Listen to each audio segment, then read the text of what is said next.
Hello everyone. I'm always being asked, how I lost my limbs. So here goes.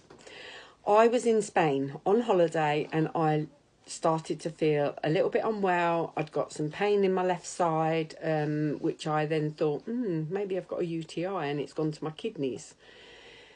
I was really, really cold. I had cold hands and feet, couldn't get them warm, didn't matter what I did.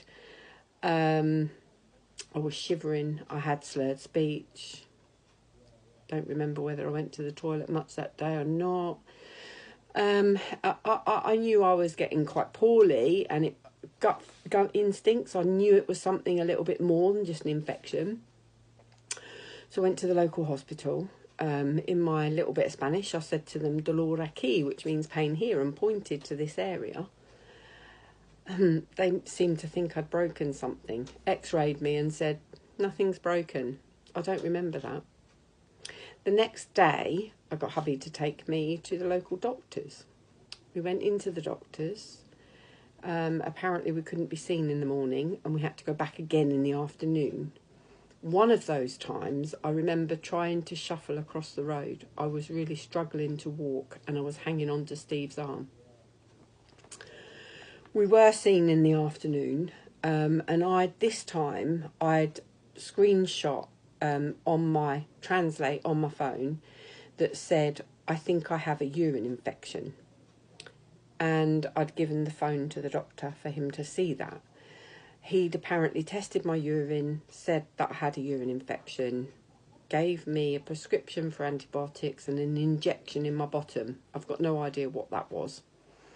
When we went to the chemist to get the prescription, apparently they said, come back tomorrow, we don't have any in stock. Unfortunately, I didn't get the antibiotics because at 4 o'clock in the morning, I woke up so unwell. I just felt like I was going to die. So I got Steve to take me to hospital. Ended up being taken in, and I don't remember any of this. I don't remember getting to the hospital, don't remember anything. Apparently someone was asking me questions, and then a couple of hours later, he was given a bag with my clothes and my jewellery and said, she won't be needing these, she could die. So he's thinking he's taking me to hospital, I'll get some antibiotics and come home and I'll be fine. And there I am, being put into an induced coma. So he's in a foreign country, doesn't speak the language, hasn't got a clue what's going on, and he doesn't know. He really hasn't got a clue what's going on. He went home, he phoned my family. My mum and my daughters got a flight out, and my sister. And yeah, they came to visit me the next afternoon when they could. They came in the morning, but in the morning you're not allowed in the room. In the afternoon when they came in the room, they pulled the sheet back to hold my hand, and my hands had already turned purple. So they knew at that point I was going to lose my hands. I ended up being flown back to the UK after 6 weeks of being in a coma. The air ambulance came through my travel insurance, and they said, if I don't get her out of here today, she'll be dead.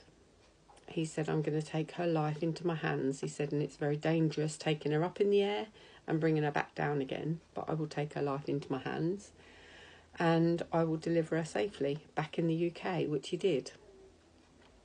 My girls were then told by Milton Keynes when they received me that I had black digits. They were shocked when they saw the state of me. Spain had told them that I had black digits. That's fingers and toes. My arms were black up here.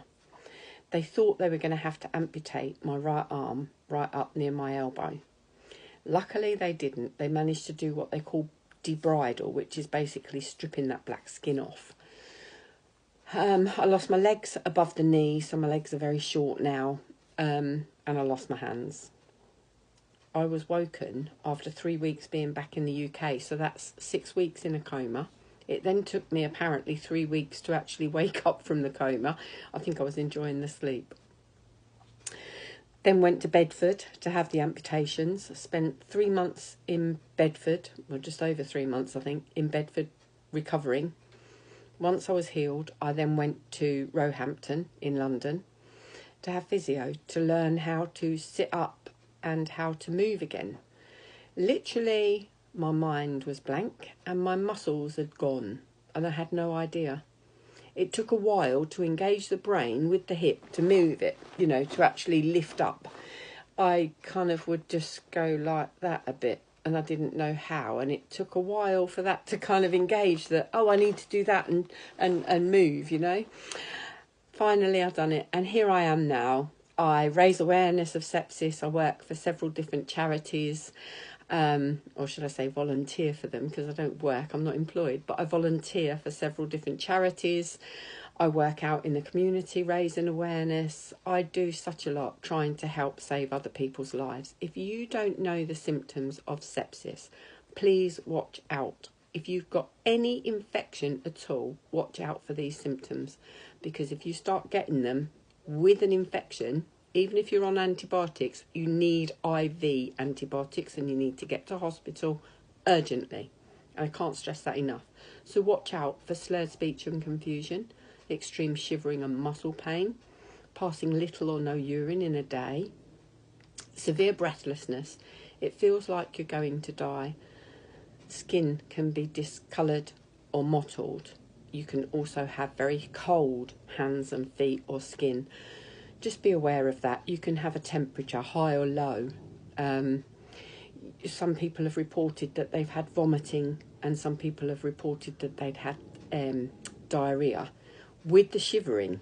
So, you know, there's lots of different things, but if you feel extremely unwell and you've got an infection and you get any of these symptoms, get to A&E, and I can't stress that enough.